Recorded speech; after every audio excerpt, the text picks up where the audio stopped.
I candidati muito conosciam agora aqui, nossa visa, bom você ter em conta que na Holanda, a huisvesting é um problema sério. Passou para custo de huur weer caro e wat die hobby intervende voor, consequentemente com por exemplo universidade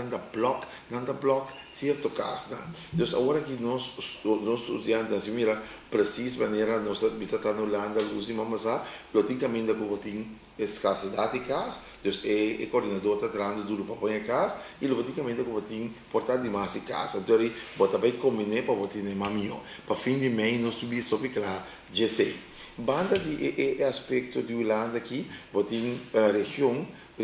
mas há pouco botin problema com o caso, que vem eu vou dar certo que é um campus, ou já é huur de apartamento claro. Então esse é nosso hobby tranquilo, que nem ser ainda que ele tem dor na cabeça.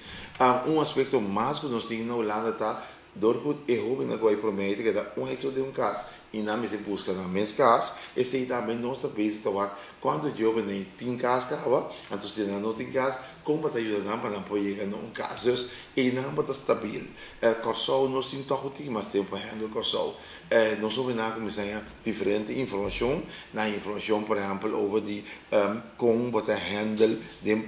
na país que você vai então de dia não botar bem aqui tanto de momento tá coletivo dando informação falar por presupuesto, por exemplo, é ambiente que você vive dentro, por exemplo, lá tem charla especial de professor Duits, que você precisa entender como vai com a pandemia que nós temos aqui, falar, até vai com a região para região, que vem Kosovo, tem Canadá, América, Costa Rica,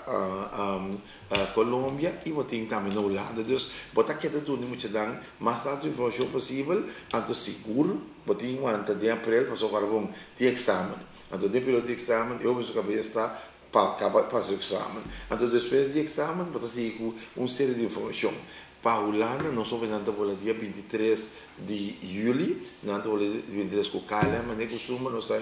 mais bom serviço de Calem, e para o na direção, não vou concentrar um dia, para só depender que hora é maior para que jovem, e que hora que a escola começar na cada região, mas não está atendendo o assunto. Então, ainda, não tem notícia que está espantoso, mas você tem bem controle, e deve saber que é senhor Nar, que está atendendo essa na Holanda, não está trazendo mais duro para Holanda, que cada universidade, da região, também escola, eu não tenho contato com a escola, logo tem algum jovem que está discutindo com nós ainda arriba certo aspecto financeiro, mas me está querendo para o que trata, é jovem que vai for, não está relativamente estável.